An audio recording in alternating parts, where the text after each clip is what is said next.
అందరికీ Jai Bhim, this is Nani నేతల. మొత్తానికి రెడ్ బుక్ రాజ్యాంగంలో భాగంగా మాజీ పార్లమెంట్ సభ్యులు మిథున్ రెడ్డి గారిని కూడా అరెస్ట్ చేయడం జరిగింది కూటమి ప్రభుత్వం. ఎందుకని రెడ్ బుక్ రాజ్యాంగం అన్నానంటే, చాలామంది అంటే ఆయన మీద వచ్చినటువంటి ఆరోపణ ఏంటి అంటే, ఏ కేసు మీద ఆయన అరెస్ట్ చేశారంటే లిక్కర్ సిండికేట్లో కుంభకోణం జరిగింది అనేటువంటి విషయం మీద ఆయన అరెస్ట్ చేయడం జరిగింది. ఇదే విషయం మీద చాలామంది నాయకులు గతంలో అరెస్టులు అయ్యారు. మన చంద్రబాబు నాయుడు గారు కూడా లిక్కర్ స్కామ్లోనే అరెస్ట్ అయ్యారు. ఎందుకంటే అందరికీ చాలామందికి తెలిసిన విషయం ఏంటంటే, స్కిల్ డెవలప్మెంట్ కేసులో నారా చంద్రబాబు నాయుడు గారు అరెస్ట్ అయ్యారనే విషయం చాలామందికి తెలుసు. ఆయన అరెస్ట్ అయ్యి జైల్లో ఉన్న సందర్భాల్లో పీటీ వారెంట్ ద్వారా లిక్కర్ కేసును కూడా పెడితే దానికి కూడా అరెస్ట్కి స్వాగతించారు చంద్రబాబు నాయుడు గారు. అయితే ఇదే విషయంలో తెలంగాణ నుంచి కవిత గారు ఆరోపణలు ఎదుర్కొని అరెస్ట్ అయ్యారు. సాక్షాత్తు ఢిల్లీ మాజీ సీఎం అయినటువంటి కేజ్రీవాల్ గారు కూడా ఇదే ఆరోపణలతో అరెస్ట్ అయిన సందర్భాలు మనం అందరం చూసాం. అయితే మీకు కూడా ఒక లాజిక్ చెప్తాను.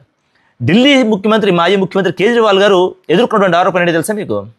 అప్పట్లో ప్రభుత్వ పరంగా ఉన్నటువంటి మద్యం సిండికేట్ని ప్రైవేట్ వ్యక్తుల చేతికి అప్పగించారు, తద్వారా ప్రైవేట్ వ్యక్తులు లాభం పొందారు అనేటువంటి ఆరోపణతో అభియోగంతో కేజ్రీవాల్ గారిని అరెస్ట్ చేశారు, ఆయన జైలుకి పంపించారు.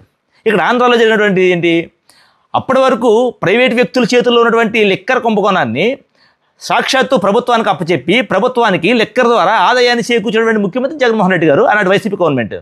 మరి ఎక్కడ కుంభకోణం జరిగిందని, ప్రైవేట్ వ్యక్తుల చేతుల్లో ఉంటే కుంభకోణం జరిగిందని అనుకోవచ్చు, కానీ డైరెక్ట్గా ప్రభుత్వమే మద్యం షాపులు నడిపించింది కదా.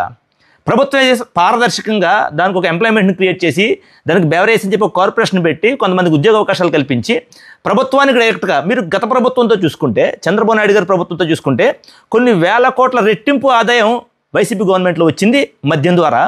తద్వారా ఇంకొక మెలిక ఏంటంటే, ఇందులో ఈ వైసీపీ గవర్నమెంట్ ఉన్నప్పుడు తక్కువ మద్యాన్ని అమ్మింది, ఎక్కువ లాభాలు ప్రభుత్వానికి చేకూర్చింది. అదే టీడీపీ గవర్నమెంట్లో ఏం జరిగింది గతంలో, అప్పుడు కాంగ్రెస్ ప్రభుత్వం మీద ఉన్నటువంటి మద్యం కంటే టీడీపీ గవర్నమెంట్లో భయంకరమైనటువంటి కుంభకోణం జరిగినటువంటి ఆరోపణలు చంద్రబాబు నాయుడు గారు ఎదుర్కొన్నారు. దాని మీద రిమాండ్కి వెళ్ళి జైలు కూడా అనిపించొచ్చాడు ఆయన. ఖచ్చితంగా నిజాలు ప్రజలకు తెలుస్తాయి.